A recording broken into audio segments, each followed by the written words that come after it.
I've never seen one of these before. Porsche 935. I mean, this is the most Monaco thing ever. Matching SF90s. to literally drive out of the house, Casino Square. Dude, there seems to be a lot of SF90s in that color. I would like it, but it's got one of the craziest car parks in Monaco right now. In one tiny corner of Europe, millionaires park Ferraris and Lamborghinis side by side like they're everyday cars. Here, the streets are covered in carbon fiber, and money doesn't just talk, it roars through roaring V12 engines.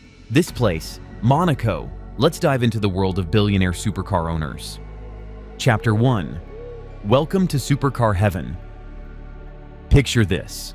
You land in Monaco, step out of the hotel, and the first thing you hear is the growl of a V12 engine echoing off the walls of a marble hotel. You look up, and a cherry red Ferrari 812 Superfast glides by, followed by a satin black Rolls-Royce Cullinan with a matching luggage set in the trunk. Here, wealth isn't whispered, it's revved. Tucked between France and the Mediterranean, Monaco isn't just a city. It's a billionaire's open-air garage, and there's nowhere else in the world with a supercar-to-human ratio this high. Everything is polished, curated, and cinematic. It's a place where no one bats an eye when someone pulls up to the grocery store in a McLaren P1. Chapter 2. The Casino Square Parade. Every night in Monaco, there's an unofficial car show, and the stage is Casino Square. Think of it as the Versailles of vehicle vanity. It's where the rich don't just arrive, they perform. You'll see hypercars circle the block 2, 3, even 4 times, just to catch the reflection of their carbon fiber panels in the mirrored windows of the Hotel de Paris. A matte purple Lamborghini Diablo may roll past with an engine note that sounds like a chainsaw on steroids. Moments later, a chrome-wrapped Bugatti Chiron with Middle Eastern plates growls into position.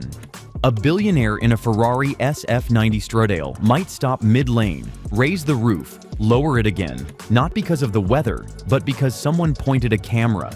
Meanwhile, a Pagani Huayra BC comes through with gull-wing doors open wide, like it's preparing for takeoff. Chapter 3. Monaco's Millionaire Show-Offs. Monaco's rich don't just buy cars, they design them to show style and status. It's not enough to have a Lamborghini, it must be perfect. Custom colors, hand-stitched leather, and matching details are common. These cars are about standing out, not just speed. Stroll through the streets and you'll see rolling art installations. Ferraris wrapped in camouflage, not to hide, but to stand out in a sea of red and yellow supercars. License plates worth more than apartments, with numbers like 8888 or simply 1, add another layer of exclusivity. For the ultra-rich, even registration is a flex. Then there are the moments that really wow you. A Saudi prince's Aston Martin Valkyrie shines with gold-speckled paint under the bright sun, while a Porsche 911 GT3 RS drives by with a ski box on its roof, even in the middle of summer. It's bold, strange, and shows off pure luxury. And then there's Lamborghini Tony, a local legend. Every evening, like clockwork, he drives his Ferrari SF90 through the city. He raises the roof, puts it down, then raises it again. Not because he needs fresh air, but because he loves the show. He isn't rushing anywhere. He is the show. In Monaco, more people recognize his car than their own mayor. Chapter 4. The Garage Underworld. What you see in Monaco is just the surface. Underneath the city, hidden beneath the luxury, are massive underground garages filled with rare and expensive supercars.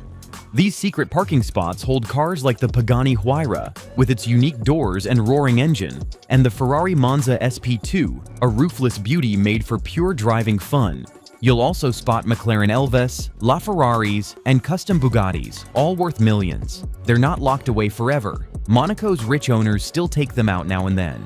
Parked below the streets, away from the sun, these cars stay spotless, silent treasures waiting to shine again. Chapter 5. Abandoned but worth millions. But not every car in Monaco is pampered. Some are forgotten. Seriously.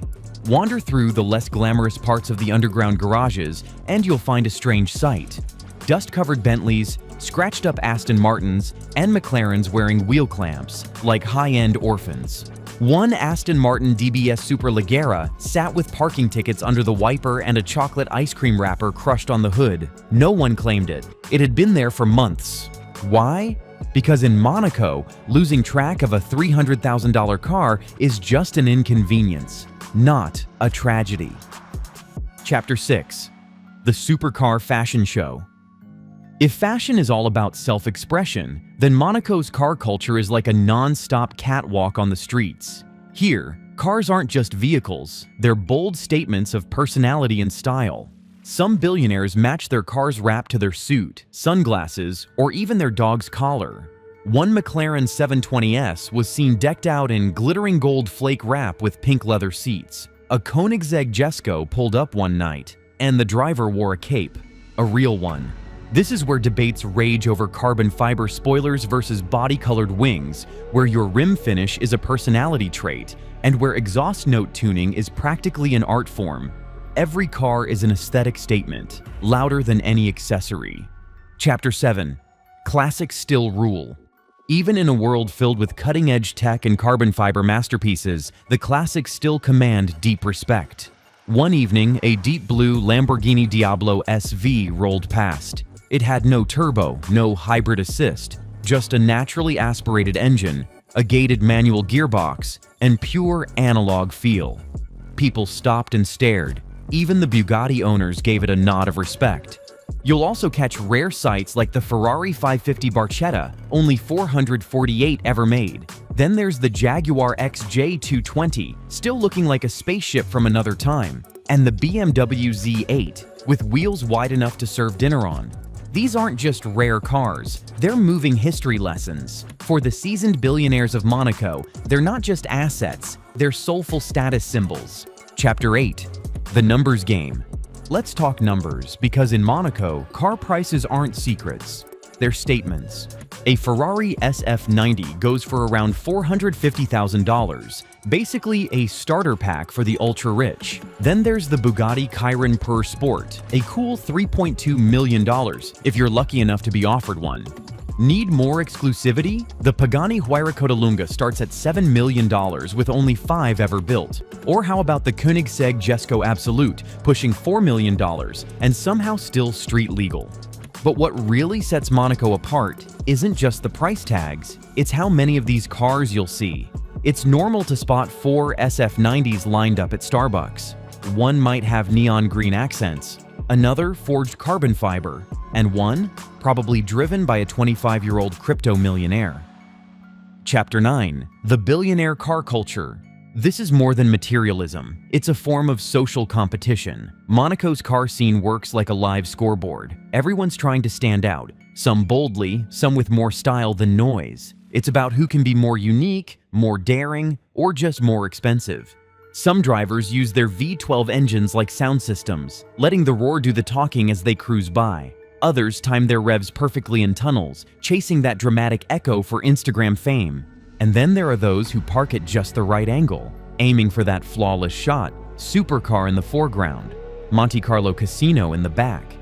It's all part of the game, and in Monaco, it's a game everyone's watching. It's not about racing, it's about being seen. You don't win by being fast, you win by being unforgettable. So what makes Monaco the world capital of billionaire car culture? It's not just the cars, it's the setting, the attitude, and the audience. You've got winding cliffside roads, 5-star hotels, paparazzi, and more millionaires per square foot than anywhere else on Earth. Every day is a car event, and you never need a ticket. Even if you're not rich, just standing in Casino Square makes you feel like you've entered another dimension, where every car is a statement, and every billionaire is an artist with asphalt as their canvas. So now that you've taken a front row seat in Monaco's billionaire garage, let me ask you this. If you had unlimited money, which car would you roll up into Casino Square? Would it be a stealthy McLaren, a wild Koenigsegg, or maybe something classic like a manual Ferrari 355? Drop your dream ride in the comments. If this video made your jaw drop, even just a little, smash that like button. Subscribe for more real-life car fantasies from the richest corners of the world. Until next time, keep your engines warm and your dreams loud.